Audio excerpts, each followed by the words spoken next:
Before we move on, let's take a quick break and appreciate the real stars of this channel, the pugs. They may be known for snorting and stealing snacks, but did you know they also have a surprisingly heroic and slightly mischievous history? Napoleon's wife Josephine had a pug named Fortune who smuggled secret messages in his collar while she was imprisoned.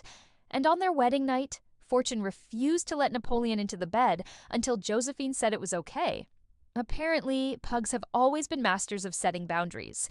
A pug named Pompey once saved Prince William the Silent by barking to warn him of assassins. The prince was so grateful that pugs became part of the Dutch royal coat of arms. Dixie says that makes her official royalty.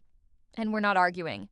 In the 1700s, a secret society called the Order of the Pug was formed in Germany. Members wore pug medallions, called each other pug, and even barked during initiation. Everclear's on board, though he's still working on his secret handshake. So the next time you see a pug, remember, they're more than just snorting bundles of love and affection. They've been spies, heroes, and secret society icons too.